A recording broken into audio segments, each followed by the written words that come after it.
अरे वाह विदिशा, तेरे बाल तो बहुत लंबे हैं। इतने लंबे बालों का राज क्या है? कोई राज नहीं, मेरे बाल तो बचपन से ही लंबे हैं। चल झूठी, मैं नहीं मानती। मेरे बाल तो बढ़ ही नहीं रहे हैं। कितनी कोशिश करती हूँ, कितना सारा तेल लगाती हूँ, बढ़ने का नाम ही नहीं ले रहे हैं। ऊपर से हर रोज झड़ रहे हैं। लेकिन तेरे बाल कैसे लंबे हैं? तेरे पास तो तेल खरीदने के इतने पैसे भी नहीं हैं। मैं सच बोल रही हूँ, मेरे बाल बचपन से ही इतने लंबे हैं। सिर्फ मेरे ही नहीं, मेरी तीनों बहनों के बाल भी इतने लंबे हैं। विदिशा के बाल उसके पैर तक थे।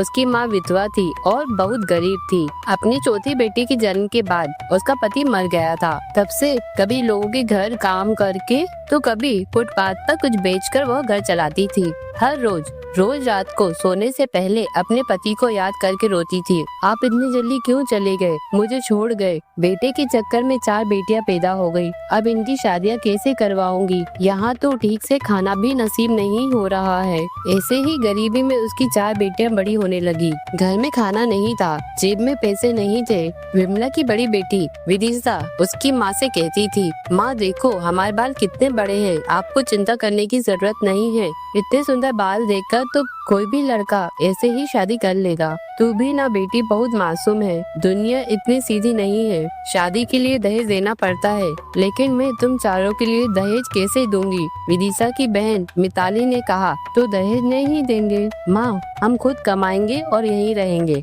आपके पास। अच्छा, लेकिन कमाओगी कैसे? मुझे देख रही हो ना, सुबह से लेकर शाम तक मेहनत करती हूँ, लेकिन पैसे बचते ही नहीं हैं। आप पढ़ी लिखी नहीं हो माँ, हम पढ़ लिख लेंगे तो हमें नौकरी मिल जाएगी। यह सोचकर चारों बहनें स्कूल में भर्ती हो गयी। लंबे बालों की वजह से बहुत जल्द स्कूल में उनकी पहचान बन गई। सभी लोग उन्हें लंबे बालों वाली बहनों के नाम से जानने लगे। वे चारों शाम के बाद लोगों के घर पर काम करने गयीं, ताकि पढ़ाई का खर्चा निकल सके। विदिशा कॉलेज में भर्ती हो गई और तभी बिमला की तबीयत खराब हो गई। वह बिस्तर से उठ नहीं पा रही थी और पूरे दिन बस खांस रही थी। विदिशा बेटी, अब क्या होगा? मैं तो बीमार पड़ गई हूँ और काम नहीं कर सकती। तेरी 3 छोटी बहनें हैं, अब घर कैसे चलेगा? आप चिंता मत कीजिए माँ, मैं सब संभाल लूंगी। मैं और मेहनत करूंगी। धीरे धीरे विदिशा के ऊपर सारी जिम्मेदारी आने लगी। दीदी, मेरा स्कूल ड्रेस फट गया है, मुझे नया ड्रेस चाहिए। दीदी, मुझे नई किताबें चाहिए, मुझे नए जूते चाहिए, यह जूते खराब हो गए हैं। और बिमला भी खांसते हुए कहने लगी, विदिशा बेटी, मेरी दवाई खत्म हो गई है, कल दवाई ला देना। एक तरफ घर की जिम्मेदारियाँ और दूसरी तरफ कॉलेज की पढ़ाई, सब कुछ एक साथ संभालते हुए विदिशा की हालत खराब हो रही थी। ऊपर से टीचर की डांट अलग पड़ रही थी। अर्चना मिस विदिशा से बहुत प्यार करती थी, लेकिन कुछ महीनों से विदिशा के नंबर कम आने की वजह से वह विदिशा से नाराज हो गई थी। विदिशा, ध्यान कहाँ है तुम्हारा? कुछ महीनों से एग्जामों में अच्छे नंबर क्यों नहीं आ रहे हैं? वो मैम, घर में माँ बीमार है इसलिए। चुप रहो, बहाने मत बनाओ। बस पढ़ाई में ध्यान नहीं लग रहा है तुम्हारा, बाकी बालों का ध्यान तो पूरा रख रही हो। नहीं मैडम, मैं बालों का बिल्कुल ध्यान नहीं रख रही हूँ। अच्छा, बालों का ध्यान नहीं रखती तो क्या तुम्हारे बाल ऐसे ही इतने लंबे हो गए हैं? हाँ मैडम, मेरे और मेरी बहनों के बाल ऐसे ही लंबे हैं। बचपन से यह सुनकर अर्चना मिस के भी होश उड़ गए। किसी के इतने लंबे बाल कैसे हो सकते हैं? उससे और इतना को संभाला नहीं जा रहा था और फुटपाथ पर पकोड़े बेचना शुरू कर दिया। पकोड़े बेचकर घर तो चल रहा था, लेकिन विदिशा का नौकरी करने का सपना ही रह गया और पकोड़े बेचकर इतना पैसा तो आ नहीं रहा था कि उससे पूरी जिंदगी आराम से कट जाए। विदिशा जैसे एक चक्की के बीच फंस गई थी और उस चक्की का नाम जीवन था।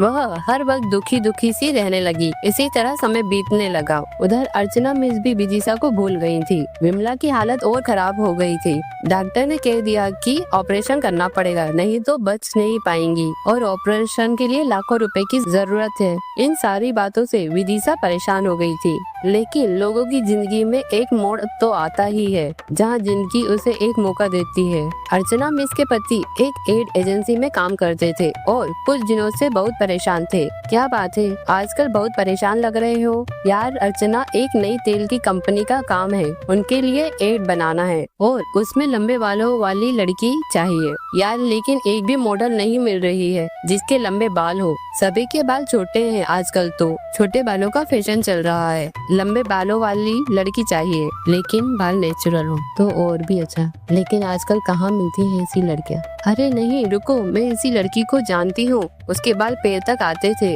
और उसने मुझे एक बार कहा था कि उसके बाल ऐसे ही लंबे हैं। अच्छा, मुझे तो वह लड़की चाहिए, लेकिन कहाँ मिलेगी वह लड़की।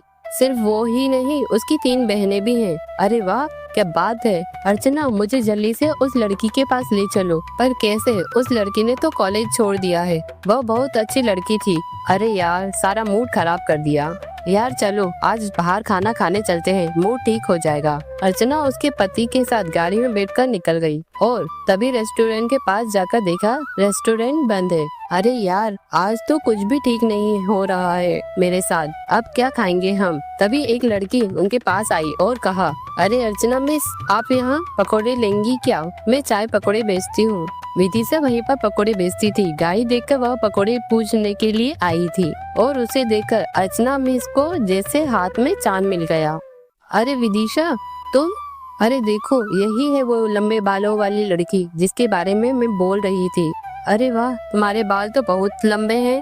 एक विज्ञापन में काम करोगी क्या? और ऐसे ही अचानक से विदिशा और उसकी बहनों की जिंदगी बदल गई। चारों बहनों ने मिलकर तेल का विज्ञापन किया और वो विज्ञापन इतना फेमस हो गया कि चारों बहनों को एक के बाद एक काम मिलने लगे और लंबे बाल उनके